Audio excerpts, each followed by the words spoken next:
দুর্নীতি পার্থ চট্টোপাধ্যায় বা তার সহযোগীদের দুর্নীতি নয়। ফিরহাদ হাকিম বলেছিলেন, যদি ভুল হয়ে থাকে সেই ভুল আমাদের সকলের, কালেকটিভ রেসপন্সিবিলিটি, যৌথ দায়িত্বের কথা বলেছিলেন। এটা ক্যাবিনেটের দায়িত্ব।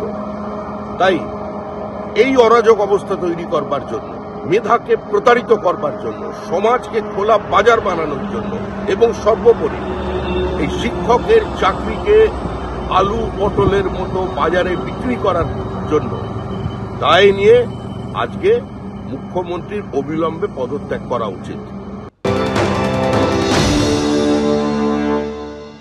এই রায় চোখে আঙুল দিয়ে দেখিয়ে দিচ্ছে যে রাজ্যের সরকার তারা সরকারি উদ্যোগে দুর্নীতিকে শুধু প্রশ্রয় দেয়নি, সরকারি উদ্যোগে দুর্নীতি করিয়েছিলেন।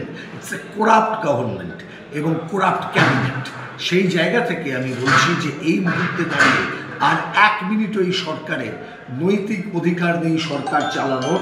অবিলম্বে মমতা বন্দ্যোপাধ্যায়কে পদত্যাগ করতে হবে, এই অপদার্থ সরকারকে পদত্যাগ করতে হবে। বাংলার বুকে আজকে আইনের শাসন ফেরাতে গেলে হাইকোর্টের রায়কে কার্যকরী করতে হবে। আর যে সমস্ত ছেলে মেয়েদের ভবিষ্যৎকে আজকে বিপন্ন করে দিয়েছে এই সরকার, সেই সমস্ত ছেলে মেয়েদের কাছে আমাদের আবেদন যে যারা প্রকৃত অর্থে যোগ্যতা সম্পন্ন, তাদেরকে চাকরি দেওয়ার যে প্রক্রিয়া, সেই প্রক্রিয়া আজকে শুরু করা হোক অবিলম্বে। হাইকোর্টের নির্দেশে গ্রুপ সি, গ্রুপ ডি, নবম, দশম, একাদশ, দ্বাদশের 2016 যে প্যানেল, সেই প্যানেল সম্পূর্ণ বাতিল হয়ে গেল। আর এই রায় খুশি নয় এসএসসি, জানিয়েছে চেয়ারম্যান। আপনারা তো দুর্নীতি প্রকাশ্যে স্বীকার করেছেন, আদালতে নিজেরাই স্বীকার করেছেন, তারপরে সুপ্রিম কোর্টে যাচ্ছেন কেন? যেটা আমরা স্বীকার করেছি, যেটা আমরা আমাদের যে ডেটাবেস থেকে যেটা দিতে পেরেছি, যেটা সিবিআই মহামান্য আদালতের কাছে দিয়েছে, এটা মিলিয়ে সংখ্যাটা 5,000 মতন।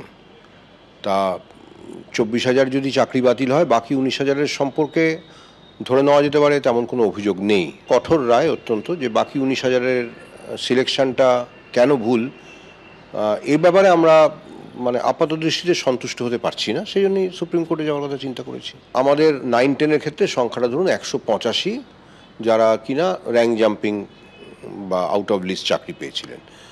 আর 9-11-12-এর ক্ষেত্রে 39, 39। তা এদের মধ্যে আমরা এটা খুব ভালো করেই জানি যে এদের মধ্যে সবাই আবার চাকরি করছেনও না বা চাকরিতে জয়েন করতে পারেনি, যোগ দিতে পারেননি।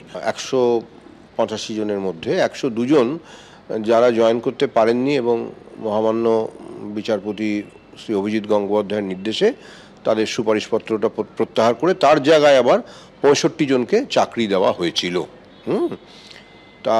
তাহলে এই রায়ের ফলে হয়তো জানি না আমি সেই 65 জনেরও কি তাহলে চাকরি চলে গেল।